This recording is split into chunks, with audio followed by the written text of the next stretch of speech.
오늘은 시편 7편에 있는 말씀 보겠습니다. 시편 7편입니다. 여호와 내 하나님이여, 내가 주께 피하오니 나를 쫓아오는 모든 자들에게서 나를 구원하여 내소서. 건져낼 자가 없으면 그들이 사자같이 나를 찢고 뜯을까 하나이다. 여호와 내 하나님이여, 내가 이런 일을 행하였거나 내 손에 죄악이 있거나 화친한 자를 악으로 갚았거나 내 대적에게서 까닭없이 빼앗았거든 원수가 나의 영혼을 쫓아잡아 내 생명을 땅에 짓밟게 하고 내 영광을 먼지 속에 살게 하소서. 여호와여, 진노로 일어나사 내 대적들의 노를 막으시며 나를 위하여 깨소서. 주께서 심판을 명령하셨나이다. 민족들의 모임이 주를 두르게 하시고 그 위 높은 자리에 돌아오소서. 여호와께서 만민에게 심판을 행하시오니 여호와여, 나의 의와 나의 성실함을 따라 나를 심판하소서. 악인의 악을 끊고 의인을 세우소서. 의로우신 하나님이 사람의 마음과 양심을 감찰하시나이다. 나의 방패는 마음이 정직한 자를 구원하시는 하나님께 있도다. 하나님은 의로우신 재판장이시며 매일 분노하시는 하나님이시로다. 사람이 회개하지 아니하면 그가 그의 칼을 가시며 그의 활을 이미 당기어 예비하셨도다. 죽일 도구를 또한 예비하시며 그가 만든 화살은 불화살들이로다. 악인이 죄악을 낳으며 재앙을 베어 거짓을 낳았도다. 그가 웅덩이를 파 만들며 재가 만든 함정에 빠졌도다.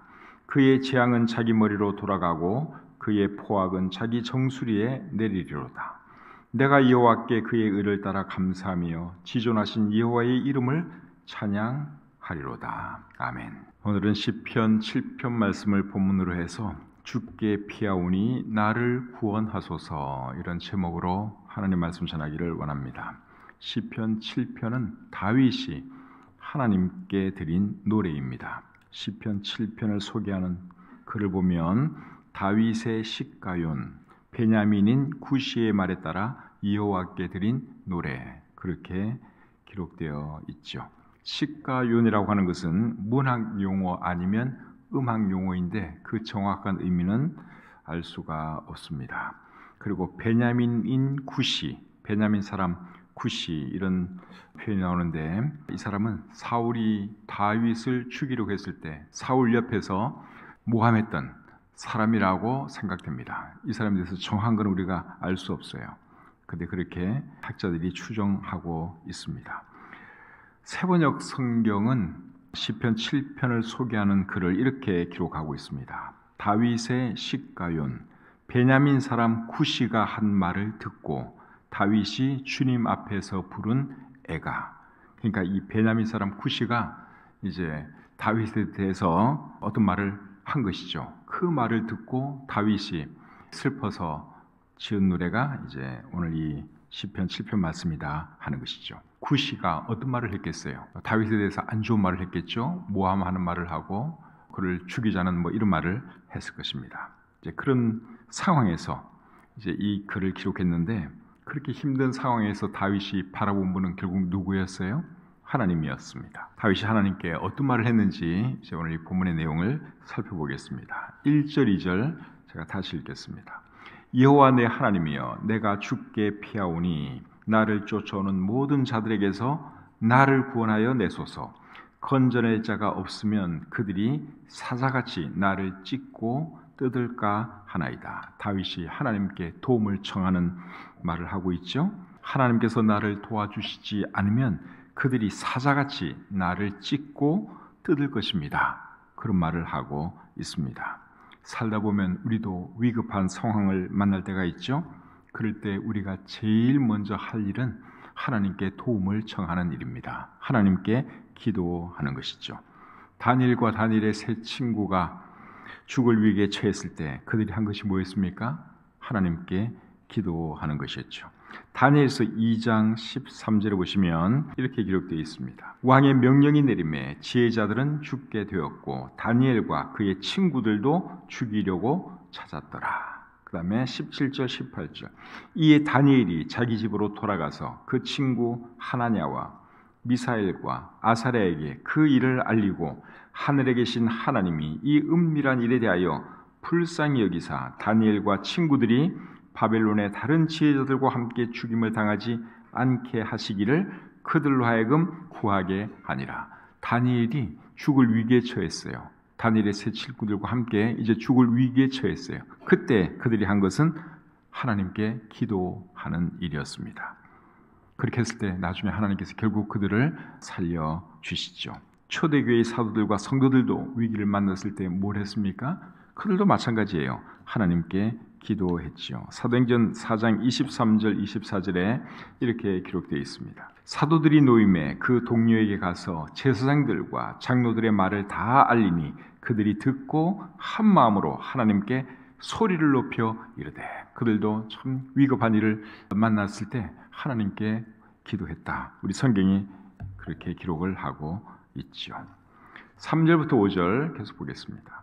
여호와 내 하나님이여, 내가 이런 일을 행하였거나 내 손에 죄악이 있거나 화친한 자를 악으로 갚았거나 내 대적에게서 까닭 없이 빼앗았거든 원수가 나의 영혼을 쫓아잡아 내 생명을 땅에 짓밟게 하고 내 영광을 먼지 속에 살게 하소서. 자, 이번에는 어떤 말을 하고 있어요?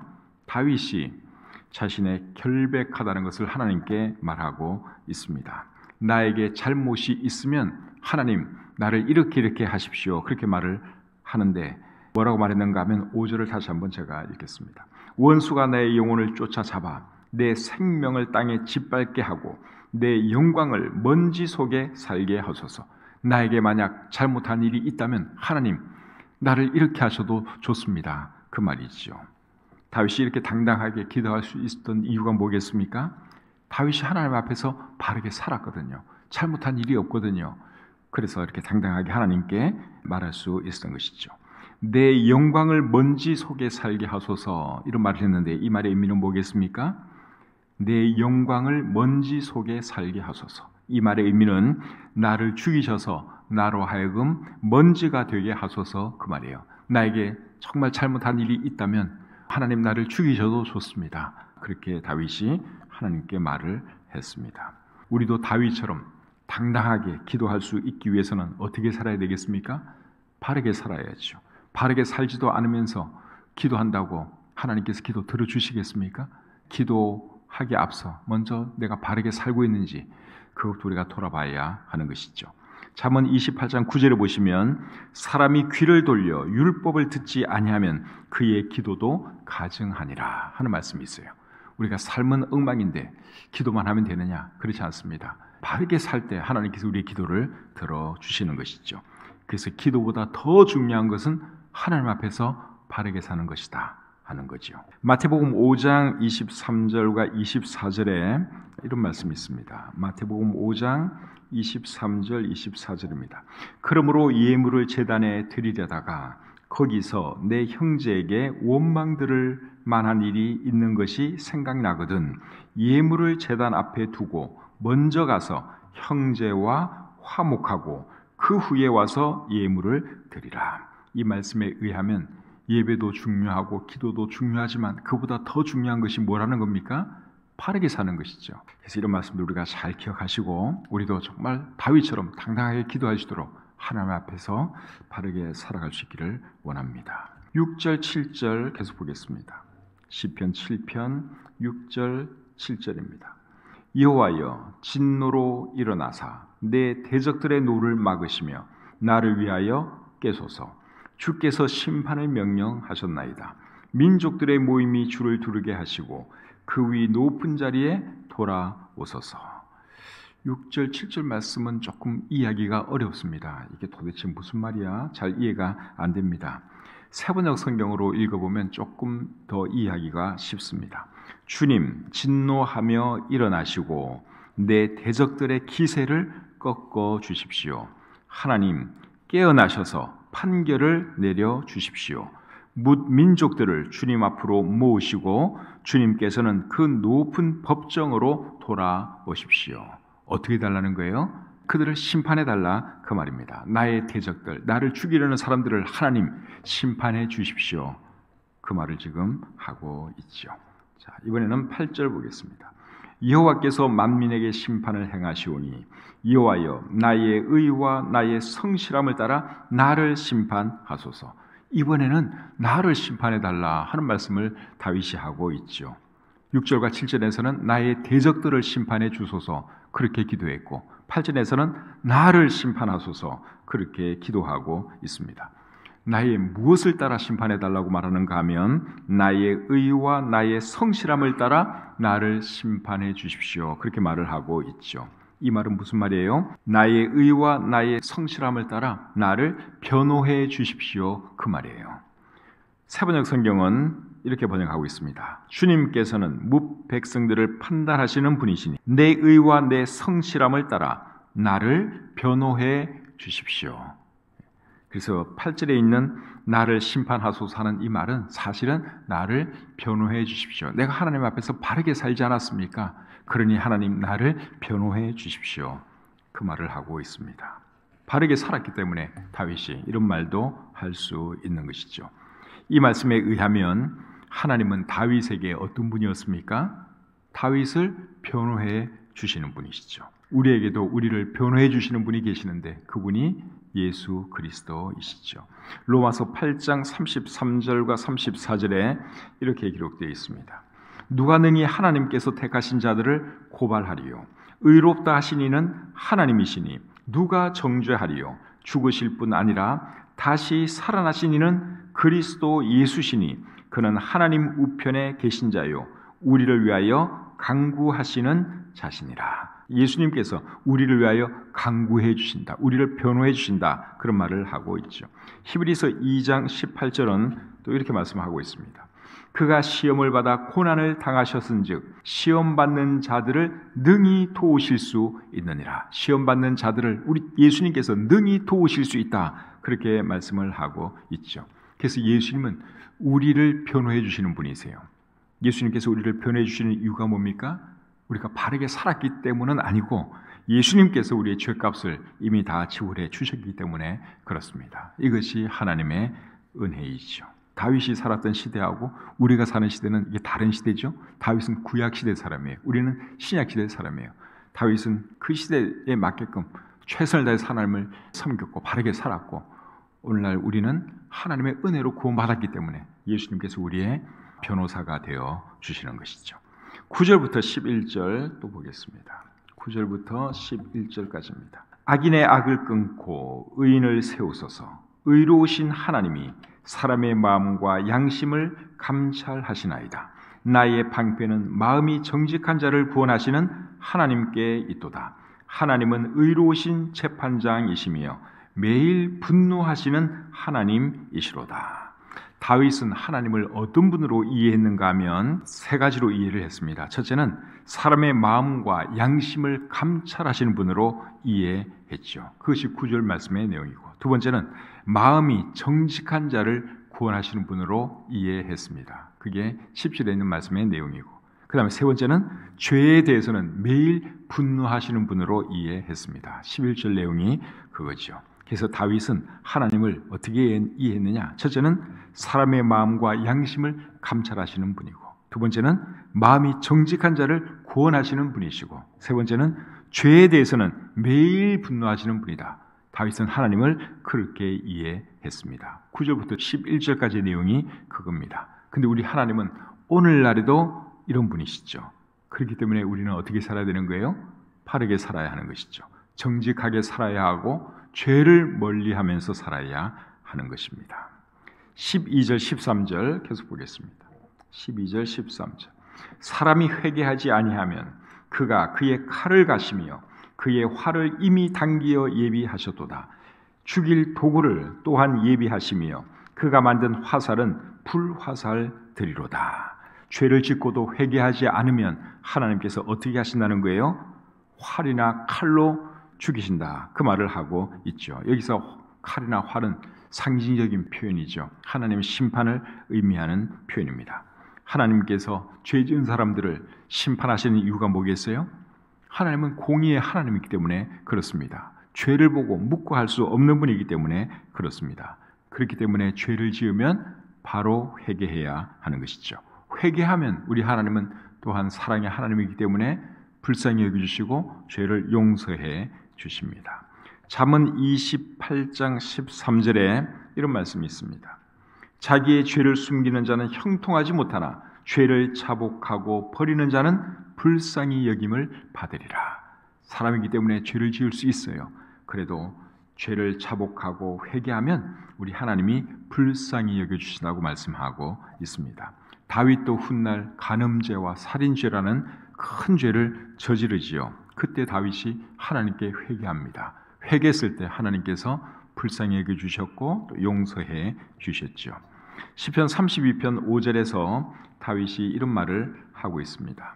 내가 이르기를 내 허물을 여호와께 자복하리라 하고 주께 내 죄를 아뢰고 내 죄악을 숨기지 아니하였더니 곧 주께서 내 죄악을 사하셨나이다. 다윗이 위대한 하나님의 사람이었지만 그래도 죄를 지은 적이 있어요.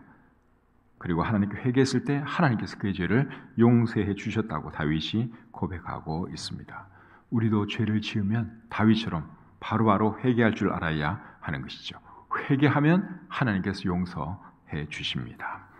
14절부터 16절 보겠습니다. 14절부터 16절. 악인이 죄악을 낳으며 재앙을 베어 거짓을 낳았도다. 그가 웅덩이를 파 만들며 제가 만든 함정에 빠졌도다. 그의 재앙은 자기 머리로 돌아가고 그의 포악은 자기 정수리에 내리리로다. 악인의 죄악은 결국 자기에게로 돌아간다. 그 말을 다윗이 하고 있죠. 사울 왕이 다윗을 그렇게 죽이려고 했지만 결국 죽은 사람은 누구였습니까? 사울 자신이었죠. 다윗을 그렇게 죽이려고 했는데 사울이 결국 죽고 말았습니다. 다윗을 찌르려고 했던 그 칼이 결국은 누구를 찔렀느냐? 자기 자신을 찔렀죠. 사울 왕이 어떻게 죽었는지 여러분 알고 계시죠? 스스로 자살했습니다. 사무엘상 31장 4절부터 6절까지 말씀 제가 한번 읽어드리겠습니다.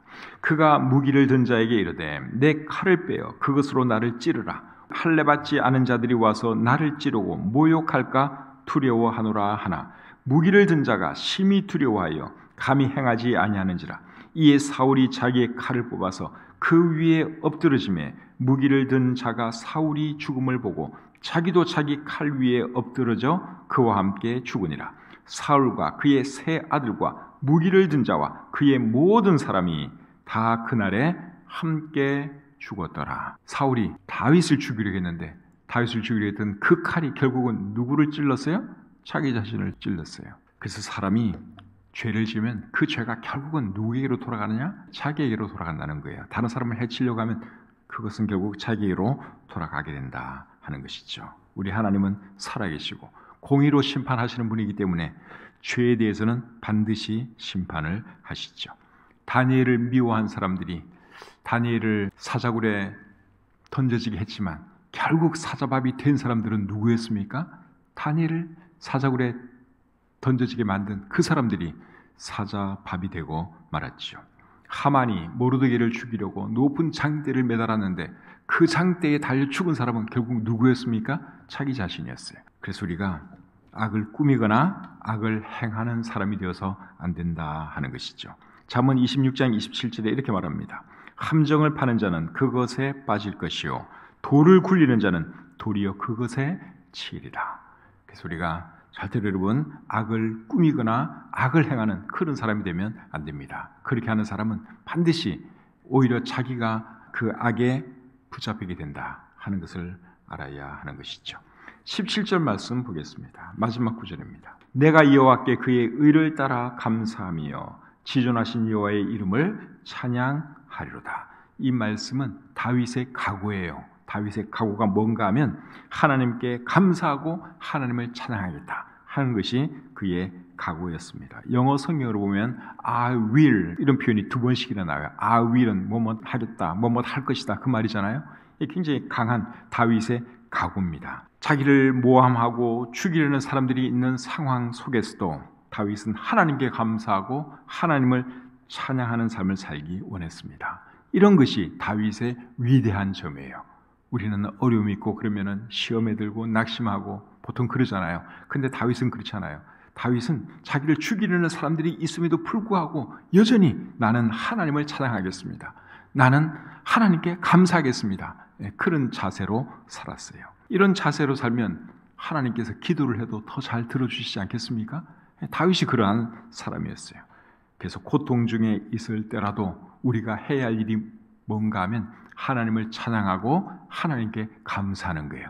우리 상황과 관계없이 이건 우리가 한평생 해야 할 일입니다. 살다 보면 산을 오를 때도 있고 내려갈 때도 있고 참 힘든 일도 만나기도 하고 좋은 일 만나기도 하고 많은 일들이 있어요. 어떤 상황에 처하더라도 우리가 잊지 말아야 할 것은 항상 우리가 하나님께 감사해야 하고 하나님을 찬양해야 한다 하는 것이죠. 다윗이 그런 삶을 살았습니다. 바울과 실라가 매를 맞고 감옥에 던져졌지만 그 안에서 그들이 한 것이 뭐였습니까? 기도하고 하나님을 찬송했죠. 사도행전 16장 23절부터 25절까지 말씀 제가 한번 읽어드리겠습니다. 사도행전 16장 23절부터 25절입니다. 많이 친 후에 옥에 가두고 간수에게 명하여 든든히 지키라 하니 그가 이러한 명령을 받아 그들을 깊은 옥에 가두고 그 발을 착고에 든든히 채웠더니 한밤중에 바울과 실라가 기도하고 하나님을 찬송하며 죄수들이 듣더라. 바울과 실라가 매를 맞고 감옥에 던져졌고 그리고 착고에 차였는데도 불구하고 그들이 하나님을 찬송하고 기도했다. 우리 성경이 그렇게 말을 하고 있죠. 그렇게 했을 때 놀라운 일이 일어나죠. 옥터가 움직이고 손에 묶였던 것들이 다 풀려지고 옥문이 열리는 놀라운 일이 일어났습니다. 그리고 그 일을 계기로 해서 나중에 빌립보 간수가 예수님을 영접하고 구원받는 그런 일이 일어나죠. 우리의 삶에도 여러분 어려움이 수시로 찾아옵니다. 그런 상황에서도 우리가 해야 할 것은 기도와 함께 뭡니까? 하나님을 찬양하고 하나님께 감사하는 것이다 하는 거 여러분 꼭 기억하시기를 바랍니다. 그렇게 하다 보면 하나님께서 우리의 문제를 해결해 주시죠. 꼭 그렇게 하시는 저와 여러분들이 다 되시기를 우리 주님의 이름으로 축복합니다.